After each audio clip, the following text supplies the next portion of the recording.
Even we were losing it. My first inkling of this came when I found Howie racing around the basement on his little dachshund legs, going vroom, vroom. Howie, what are you doing?" I asked. "It's the challenge of my career, Uncle Harold," Howie panted excitedly. "I'm chasing hubcaps at the Indianapolis 500. I would have had a little reality chat with Howie then and there if I hadn't caught myself that very morning gazing into the mirror on Mrs. Monroe's closet door and wondering if the time hadn't come for me to try something different with my hair.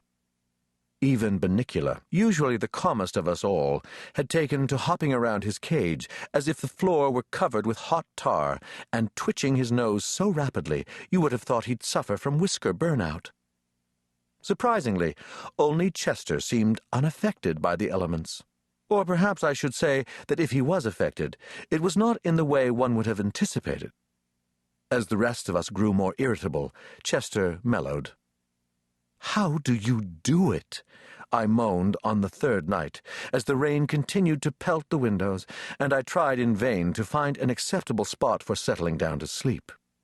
At this point, every square inch of carpet looked the same, and I was desperate for a change. Chester, meanwhile, was curled up happily shedding on his favorite brown velvet armchair, an open book in front of him, and a contented on its way to becoming smug smile on his face. "Why aren't you going crazy like everybody else?" I demanded. "What's your secret?" His smile grew more knowing. "Books," he said, with a nod to the one in front of him, "are not only windows to the world, dear Harold. They are pathways to inner peace." I shook my head. "I've tried books," I said. 15 minutes, and all I ended up with was cardboard breath.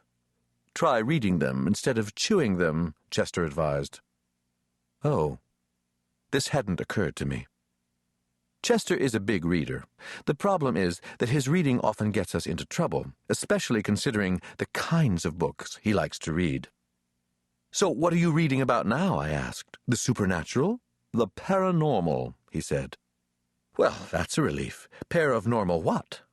"No, Harold, not a pair of normal. The paranormal. How shall I explain this?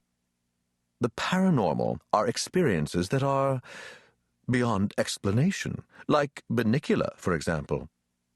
Chester believes our little bunny is a vampire. Or Howie. Howie? I'm still convinced he's part werewolf. That's no ordinary howl on that dog." "Uh-huh," I said. "Or," Chester went on, "if I may use the expression with regard to a cat, doggedly, haven't you ever felt that something was about to happen? You just knew it in your bones, and then, bam, it happened." A chill ran down my spine. "Chester," I cried, "I had a paranormal experience just the other night." Chester's eyes lit up. "Really? Tell me about it, Harold." "Well, it was after dinner, and I was lying over there by the sofa, where Howie's sleeping now, and I was yawning, and I felt my eyes growing heavy." "Yes, go on." "And I had this overpowering feeling that I was about to—" "What, Harold? Oh, this is really exciting. Go ahead." "That I was about to fall asleep. And I did." Chester looked at me for a long time without speaking.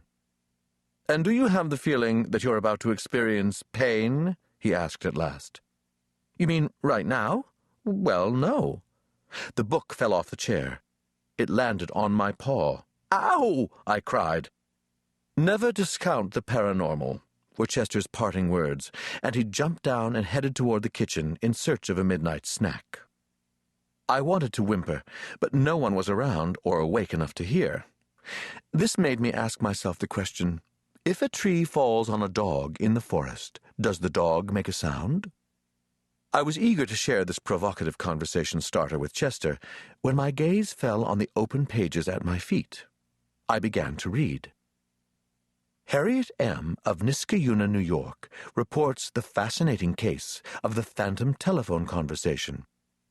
"I had been talking with my sister Shirley for 17 minutes late one afternoon before I noticed that the phone plug was disconnected," she writes. "The next day I told Shirley what had happened and when.